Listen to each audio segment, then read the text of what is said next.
আমাদের লক্ষণ বলছে আমাদের জন্য খুব মুসিবত আসছে। কেননা আল্লাহ কোরআনের মধ্যে জানিয়েছে, তোমরা আল্লাহ ও রসুলকে ছেড়ে দিয়ে যখন অন্য কোন জিনিসের উপরে তোমরা আসক্ত হবে বা অন্য কারো পিছনে ছুটবে, আমি আল্লাহ তখন তার হাতেই তোমাদেরকে জালিল করব, তাকে শক্তিতে বসিয়ে তোমাকে জুলুম করাবো, তার দ্বারা দিয়ে অর্থাৎ তোমার বিচার করব। তাই আমাদের এই গাফলতি বলছে আমাদের জন্য বিপদ সংকেত আসছে। আসুন তওবা করুন, জিন্দেগিকে ভালো রাস্তায় নিয়ে আসুন। এ দুনিয়ার রং তামাশা এ দুদিনের জন্য, আজ আছেন কাল নাই, সব এক এক করে আসছে চলে যাচ্ছে, চলে যেতে হবে। বিচার নেবেন আল্লাহ, তাই নিজেকে একটু পরিবর্তন করেন, একটু ভক্তি ভরা ভালোবাসায় উচ্চ আওয়াজে প্রাণ খুলে নবীর উপরে দরুদ পড়ুন। আমরা সকলে নবীর উপরে দরুদ পড়ব, এর বিনিময়ে আল্লাহ আমাদেরকে পরকালে নবীর শাফাআত নসিব করে জান্নাত নসিব করবেন। জোরে বলুন সুবহানাল্লাহ। বড় আশ্চর্যের বিষয়, আমরা বরবাদ হয়ে যাব। দুনিয়ায় একদল খেকশিয়াল ঘুরে বেড়াচ্ছে আমাদেরকে শুধু লুটার জন্য। আমাদেরকে ততক্ষণ পর্যন্ত তারা লুটতে পারবে না যতক্ষণ আমরা আল্লাহ ও রসুলের সঙ্গে জুড়ে থাকবো। যেদিন আমরা দূরত্ব বাড়াবো তারা আমাদেরকে লুটে নেবে। এটা ইতিহাস ভাব, এটা অতি সত্য কথা।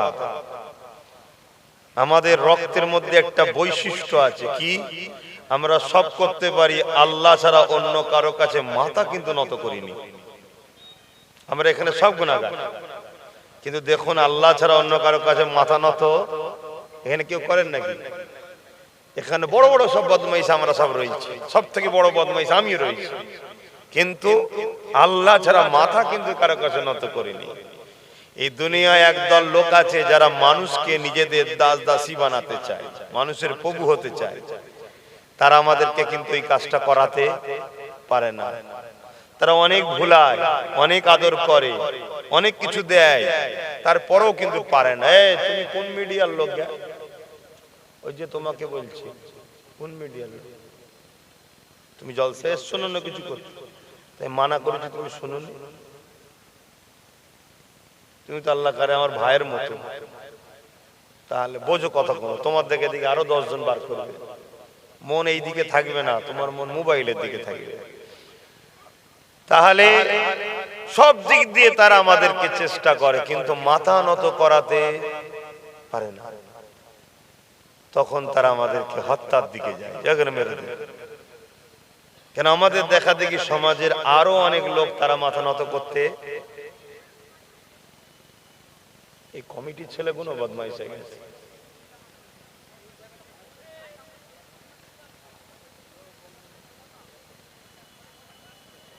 চলো এসে গে যখন গেছি, যেমন করো টাইমটা তো কাটিয়ে দিয়ে চলে যাই, কি করবো আর। একটা ভক্তির সাথে নেওয়া, একটা ভক্তির সাথে দেওয়া, আর একটা ধর লে, আর ও কোন রকম পেটের জ্বালায় লে, দুটো এক না।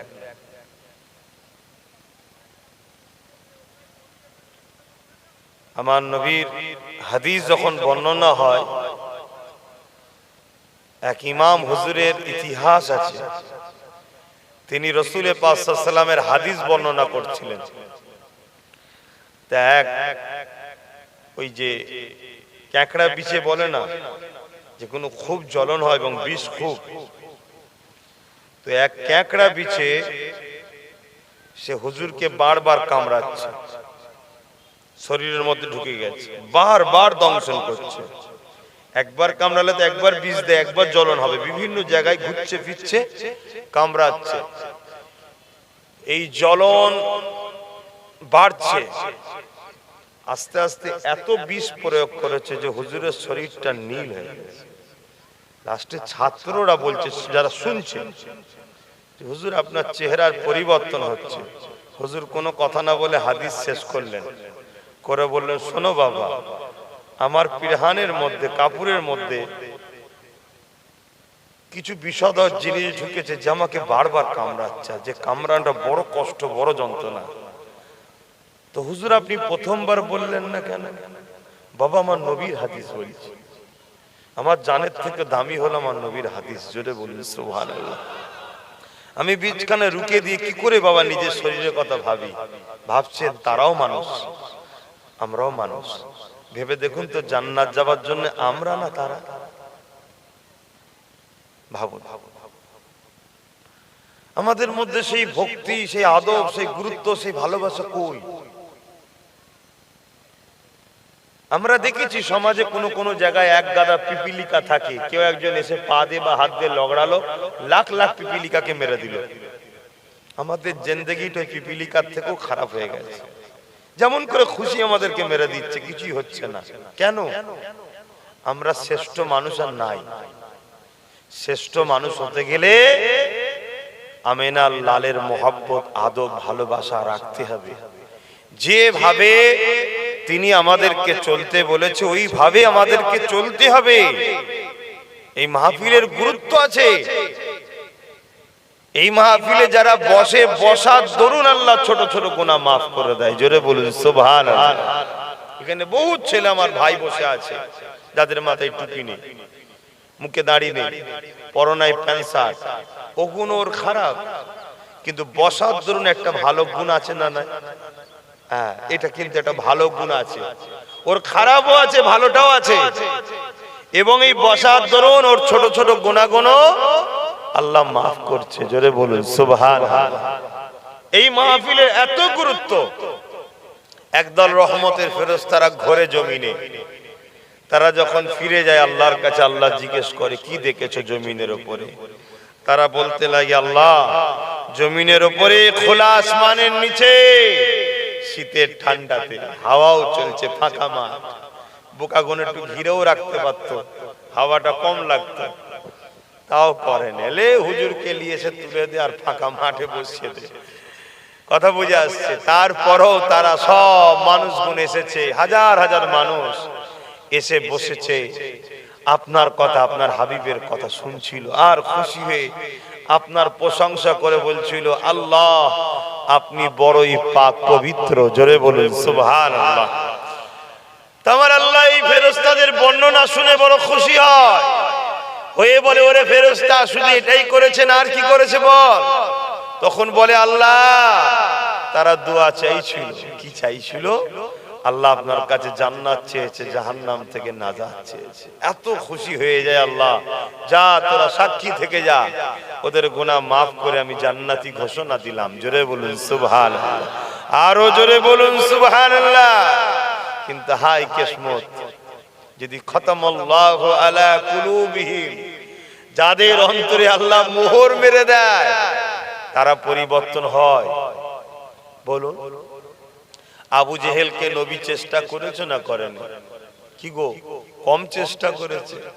হ্যাঁ, কত কি দেখিয়েছে, পরিবর্তন হয়েছে? হয়নি। একদিন রাসূলুল্লাহর জন্য আবু জেহেল কুয়া পর্যন্ত খুললো যে মুহাম্মদ রাসূলকে ফেলে দেব, দিয়ে পড়ে যেই যাবে মাটি চাপা দেব। চিন্তা করুন কত বড় বদমাই, অচোকে বাঁচাতে এসেছে, ওকে জান্নাতে নিয়ে যেতে এসেছে আমার রাসূল। আর ওই শয়তান বদমাইশ সে রাসূলুল্লাহকে কুয়া খুলে ফেলে দিয়ে মাটি চাপা দিতে চাইছে। খোদার কি মার, শয়তান নিজে গিয়ে পড়ে গেছে গপাং করে কুয়াতে। সরদার, লিডার, নেতা ছিল তখনকার সময়, শাসকের ক্ষমতায় ছিল আবু জেহেল।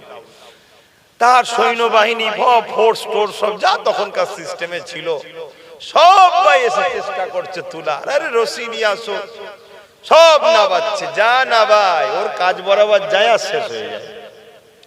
মানে আশাতেই রয়ে যায়, এই মনে হয় ধরবো, কিন্তু ধরতে পারে না। তখন আবু জেহেল বলছে, শোনো, এই বিপদ থেকে একজনই বাঁচাতে পারে, সেটা আমার ভাইপো মুহাম্মদকে যে বলো। জোরে বলুন সুবহানাল্লাহ, আরো জোরে বলে। আমার রাসূল পাক সাল্লাল্লাহু আলাইহি ওয়াসাল্লামের কাছে খবর গেল, আল্লাহ নবী চলে আসলেন, এসে দেখছে পাড়া সম্পর্কে চাচা হয়, নিজের চাচা নয়। দেখছে শয়তান কুয়ার মধ্যে। কি হয়েছে? না ভাইপো, তোমার জন্যই কুয়া খুঁড়েছিলাম। বিপদে সত্য বলতে হবে, তখন তোমার জন্যই খুঁড়েছিলাম, ফেলে তোমায় মেরে দেবো, আর আমি পড়ে গেছি, আমায় তোলো, আমি তোমার কথা মেনে নেবো, তোলো আমায়, আমি তোমার কথা মেনে নেবো, তুমি যা বলবে তাই শুনবো। আমার নবী কি বলেছিল? জুলুম করবে না, অন্যায় করবে না, গরিবকে লুটবে না, এতিমকে কাঁদাবে না, বিধবার উপর জুলুম করবে না, মানুষের হক মারবে না, মানুষের উপর অত্যাচার করবে না। আর তোমার আমার মালিক একজন, তিনি কে? সবাই বললেন না? আরো আওয়াজ দিয়ে বলুন, কে? সেই রবকে মেনে নাও। এটাই তিনি চাই, পৃথিবীতে শান্তি প্রতিষ্ঠিত করো। তোমাকে ক্ষমতা দিয়েছে, তুমি ক্ষমতা দ্বারা মানুষকে ভালোবাসা দাও, শান্তি প্রতিষ্ঠিত করো। এটা করবে তো? আবু জেহেল বলছে, হ্যাঁ করবো, তুমি যা বলবে তাই শুনবো, আমায় তোলো এ থেকে। দুনিয়ার রশি যেখানে কম পড়ে গেল, আল্লাহ নবী হাতটা বাড়ালেন, আবু জেহেল হাত পেল, নবী টেনে তুলে দিলেন। জোরে বলুন সুবহানাল্লাহ। আরো জোরে বলে। কিতাবের মধ্যে আছে, আমার নবী যখন হাত বেরিয়েছেন, আল্লাহ জমিনকে হুকুম দিয়েছে, জমিন নিচু থেকে আবু জেহেলকে উপরে তুলে দিয়েছে। রাসূলুল্লাহর কাছে নিয়ে চলে এসেছে, ঠেলে কাছে নিয়ে চলে এসেছে। আল্লাহ নবী ধরলেন, তুলে দিলেন। উঠে বলছে, মুহাম্মদ তুমি এত বড় জাদুকর? কি বুঝলেন? আমায় খুব ঠান্ডা লাগছে ভাই, কি হাওয়া দিচ্ছে। মুহাম্মদ তুমি এত বড় জাদুকর, যেখানে এত বড় বড় রশি গুলো পারলো না, তুমি হাতটা বাড়ালে উঠে গেলাম। হায় হায় হায় হায়। আল্লাহ নবী চোখ ভরা পানি নিয়ে কাঁদতে কাঁদতে ঘরে চলে গেল, যে আল্লাহ মারলো না, এর তো কল্যাণের জন্যই আমি কে দাওয়াত দিচ্ছি। তাহলে বলুন, আজও তো সেরকম মানুষ আছে না নাই? এত কিছু বুঝাবার পরও লাস্টে দিনের শেষে শুনতে হবে কি? কি শুনতে হবে? কি শোনেন আপনারা?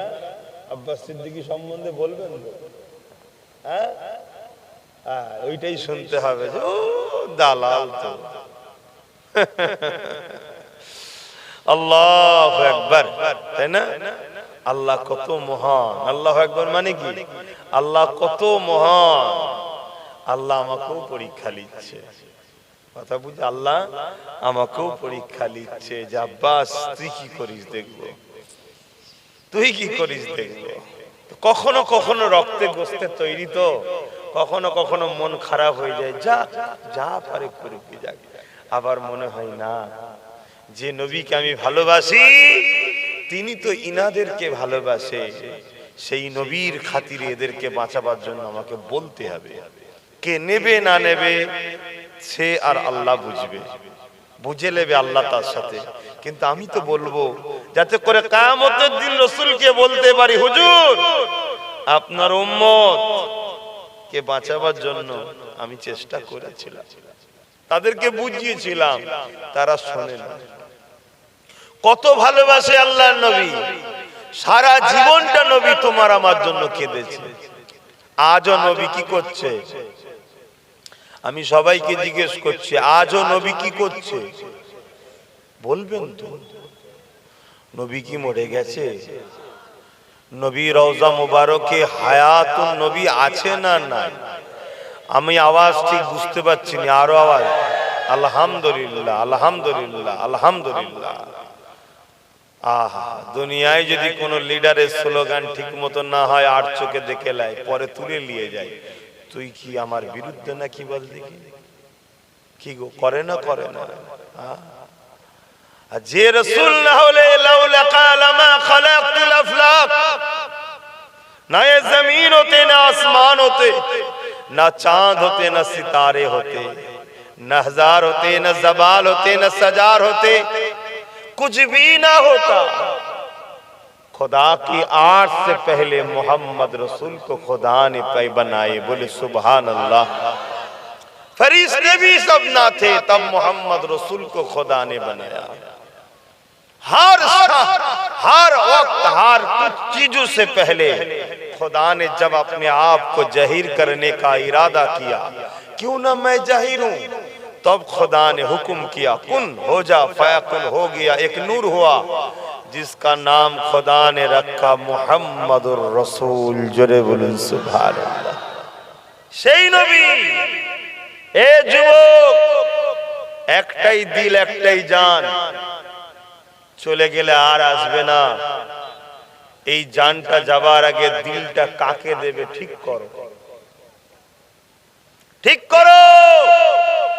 প্রতারণাকারীকে দেবে, চিটিংবাজকে দেবে, ধাক্কাবাজকে দেবে, তোলাবাজকে দেবে, ধাপ্পাবাজকে দেবে, নাচনেওয়ালাকে দেবে, নাচনিওয়ালাকে দেবে, না আমেন আল্লাহকে দেবে। ঠিক করো।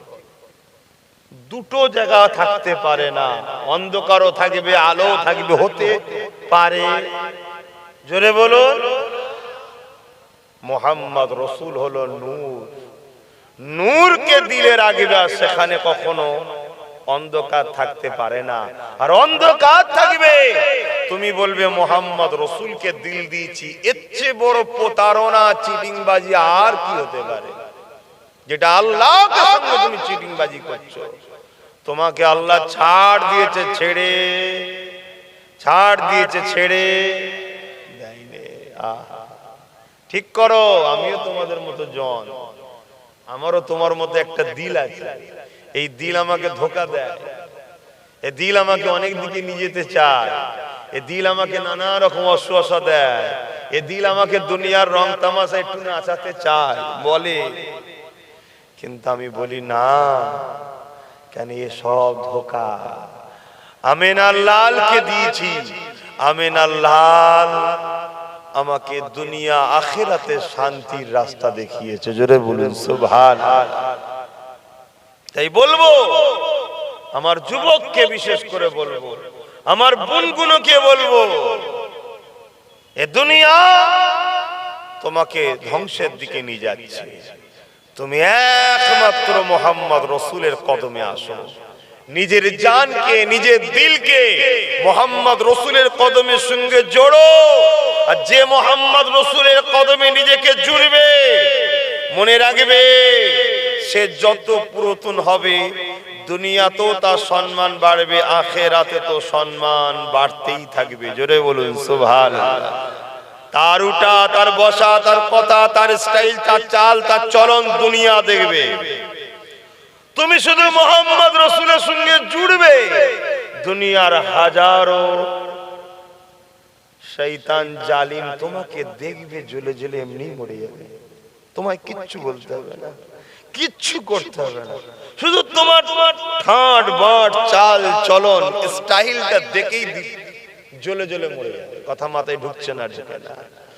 তুমি আসো আমার ভাই, তুমি আমার ভাই, তুমি আমার ভাই, তুমি আমিনা লালের উম্মত। তোমার জন্য আজও তোমার নেতা কাঁদছে। আহা, সারাটা জীবন যে নেতা তোমার জন্য কেঁদেছে, এমন কোন রাত যায়নি, দিন যায়নি যেদিন রাসূলুল্লাহ চোখ দিয়ে পানি বেরোয়নি আর মুখ দিয়ে বলেনি ইয়া রাব্বি হাবলি উম্মতি উম্মতি উম্মতি উম্মতি। দুনিয়া থেকে চলে যাবে, বিছানাতে শুয়ে রয়েছে, হযরত জিবরাইল আজরাইল এসেছে, আল্লাহ নবী জান মুবারককে কবজ করা হবে।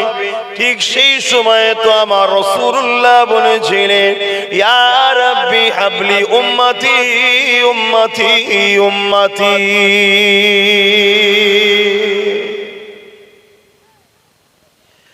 এ নবীর উম্মত, সেই রাসূলকে ভুলে যেও না, সেই নবী থেকে দূরে সরে যেও না। এতে আমার নবীর কিছু হবে না, কিন্তু দুঃখ কষ্ট তোমার আমার দুনিয়া তো ভোগ করতে হবে, আখিরাতেও তোমাকে আমাকে জুলুমে জাহান্নামে যেতে হবে। তাই বলে দিয়ে যায় নবী পাককে মহব্বত করো, যে নবী তোমাকে আমাকে কতটা ভালোবেসেছে। আল্লাহ নবী নূহ নবী দয়া নবী রওজা মুবারকে আজও তোমার আমার জন্য কাঁদতেছে।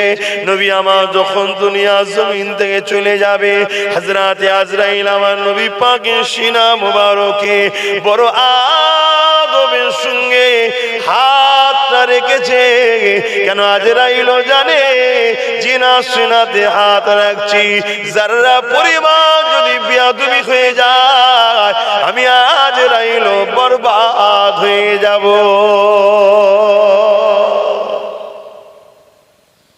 দুনিয়ায় কারো বাড়িতে আজরাইলকে আসতে গেলে পারমিশন লাগে? আমার দেশে প্রাইম মিনিস্টারের কাছে যখন যাবে পারমিশন নেবে? আমার রাজ্যের কাছে আসবে না? কথা বলছে না তো, পারমিশন নেবে? আচ্ছা আমি আব্বাস সিদ্দিকী, আমি তো হুজুর, পারমিশন নেবে? পারমিশন কিভাবে যে বার করবে আল্লাহ জানে। আল্লাহ মাফ করো, আল্লাহ মাফ করো। মৃত্যুর যে কি কষ্ট, আহা মৃত্যুর যে কি কষ্ট। এক সাহাবীর বড় শখ ছিল জানা যে মৃত্যুটা কেমন হয়। লাস্টে তিনি যখন ইন্তেকাল করছে, করে যাওয়ার পর তিনার ছেলে বাপ যে বারবার করে দেয়, বাপের কবরে গেছে যে বারবার বলে আব্বা আপনি তো বারবার বলতেন, আপনি বলুন না কেমন কষ্ট হয়েছিল। পাহাড়ি এলাকায় এক ধরনের কাঁটাযুক্ত গাছ পাওয়া যায়, নামটা স্মরণ হচ্ছে না, কাঁটাগুলো পেরেকেন নাই, শক্ত। শুনছো তো যুবকগুলো? আপনাদের মনে, আমাদের যুবকদের মনে মৃত্যু হবে নাকি? সারা জীবন থাকবে নাকি? আবার কেউ কেউ বলে তুমি অমর থাকো, আমরা তোমায় স্মরণ রাখবো নাকি? অমর, ওর কি হচ্ছে দেখ না কবরে গিয়ে। তো কাঁটা যুক্ত গাছ মুখ দিয়ে ঢুকিয়েছে, পায়খানা রাস্তা দিয়ে বার করছে, আর পুরো শরীরের নাড়ি ভুঁড়ি যা আছে কাঁটা যুক্ত গাছে জড়িয়েছে, আর খুব জোরে টানা হচ্ছে। যে কষ্টটা হবে এটা হলো সামান্য একটা কষ্ট, এর থেকে হাজারো কোটি গুণ বেশি কষ্ট হবে শরীর থেকে যখন জানটাকে বার করা হবে। বার হবে না হবে না? আমি সবাইকে জিজ্ঞেস করছি, ঠান্ডায় কি আপনাদের কথা বলতে কষ্ট হচ্ছে? তাহলে বলে দিন, আমি জিজ্ঞেস করবো না। আর নয় আমার হ্যাবিট আছে কথা বলা, আমি বারবার জিজ্ঞেস করছি আর আপনি মনে মনে হয়তো বিরক্ত হচ্ছেন। আপনি বলে দিন যে আমার ঠান্ডায় কষ্ট লাগছে, সব জিজ্ঞেস করবেন না, বলুন এক ধাতে শুনে যাচ্ছে, তাহলে আমি জিজ্ঞেস করবো না।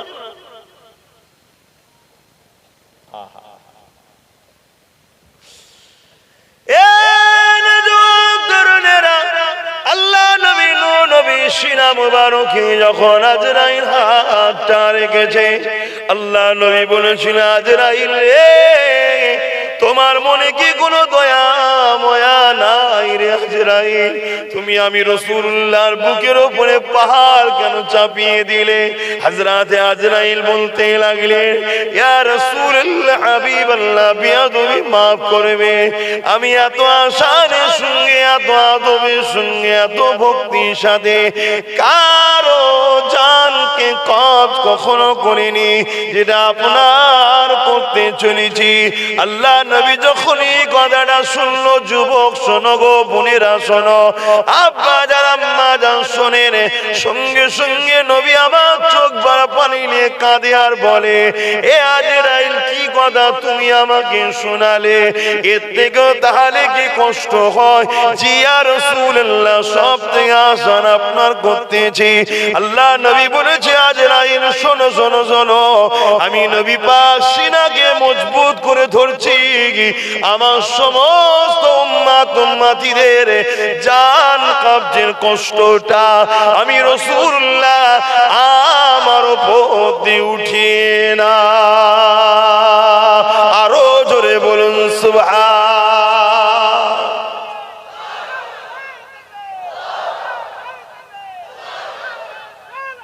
ইয়া রাসূলুল্লাহ, ইয়া রাসূলুল্লাহ, জিন্দাবাদ। আল্লাহ, কখনো কি সেই নবীর কথা ভাবেন? কখনো কি সেই নবীর জন্য দিল আমার ঘরের ভাইদের কাঁদে? কখনো কি সেই নবীর দিনটা কি করে সন্ত্রাস অত্যাচারী জালিমদের হাত থেকে নিরাপদে থাকবে? কখনো ভাবে? বলুন আমার ভাইরা, যে নবী বলল পাহাড় চাপিয়ে দিলে, সেই নবী যখন আওয়াজ শুনলো যে আজরাইল বলল এত আসান কারণই নেই, তখনই বলছে আজরাইল কি বললে?